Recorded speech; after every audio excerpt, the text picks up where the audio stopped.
Hello everyone, welcome to my channel eco friendly economics. दोस्तों, किसी भी सब्जेक्ट पर अपनी कमांड बनाने के लिए सबसे ज्यादा जरूरी है कि हमें उस सब्जेक्ट के बेसिक कॉन्सेप्ट क्लियर हों।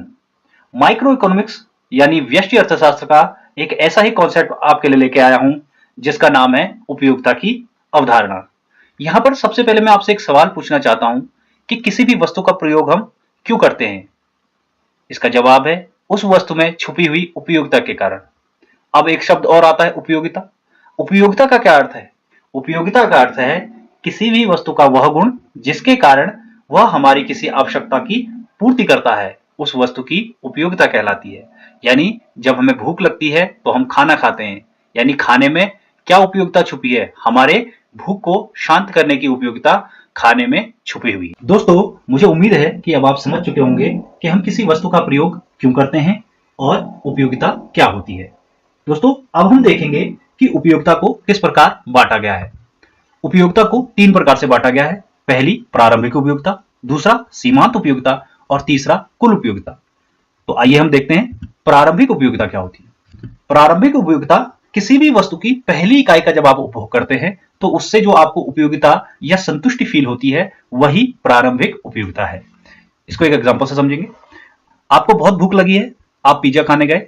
पिज्जा की जो पहली स्लाइस आपने खाई उससे जो आपको संतुष्टि मिली है उसे कहेंगे प्रारंभिक उपयोगिता। सीमांत उपयोगिता।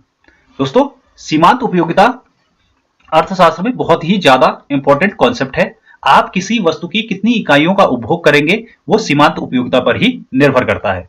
तो इसकी परिभाषा देखते हैं। किसी वस्तु की एक अतिरिक्त इकाई के उपभोग से प्राप्त होने वाली उपयोगिता सीमांत उपयोगिता कहलाती है। दोस्तों, जब तक आपको किसी वस्तु के प्रयोग से मार्जिनल यूटिलिटी या सीमांत उपयोगिता प्राप्त होती रहेगी तब तक आप उसका प्रयोग करते रहेंगे। जहां पर किसी वस्तु की सीमांत उपयोगिता शून्य हो जाती है वहां पर हम उस वस्तु का उपभोग रोक देते हैं। तो दोस्तों, इसका सूत्र देखते हैं। मार्जिनल यूटिलिटी का ये सूत्र है। इसको किस प्रकार हम प्रयोग करेंगे वो हम एग्जाम्पल से समझेंगे। माना आपने पिज्जा की पहली स्लाइस खाई और आपको जो यूटिलिटी प्राप्त हुई वो हुई 10 यूटिल्स। दूसरी स्लाइस आपने खाई, आपको यूटिलिटी टोटल होगी 16 यूटिल्स। तीसरी स्लाइस खाने पे 19 यूटिल्स और चौथी स्लाइस खाने पे 20 यूटिल्स। तो अब सपोज हमारे पास ये सवाल है कि आपको तीसरी जो स्लाइस खाई है उसकी मार्जिनल यूटिलिटी ज्ञात करनी है। तो हम इस फॉर्मूले में n की जगह 3 रख देंगे। तो हम आइए देखते हैं। Marginal utility of third slice यानी तीसरी स्लाइस की सीमांत उपयोगिता निकाल रहे हैं।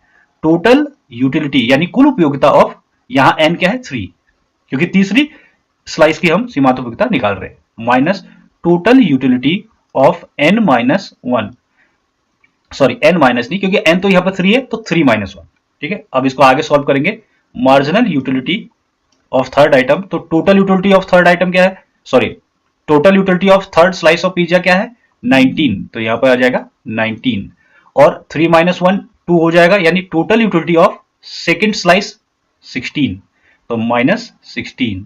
तो आप 19 में से अगर 16 को घटाएंगे तो आपके पास आएगा 3।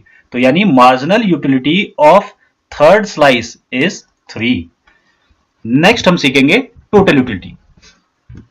किसी वस्तु की अलग अलग इकाइयों के उपभोग से प्राप्त होने वाली सभी उपयोगिताओं के योग को कुल उपयोगिता कहते हैं। यानी हम जितनी भी इकाइयां प्रयोग करेंगे उन सबसे मिलने वाली उपयोगिताओं को हम जोड़ देंगे तो हमें कुल उपयोगिता प्राप्त हो जाएगी। आइए से देखते हैं। माने किसी वस्तु की पहली इकाई से आपको U1 उपयोगिता मिलती है, दूसरी इकाई से U2 उपयोगिता मिलती है, तीसरी से आपको U3 और चौथी से U4 उपयोगिता मिलती है। अब हम इन सबको जोड़ देंगे तो हमारे को कुल उपयोगिता मिल जाएगी।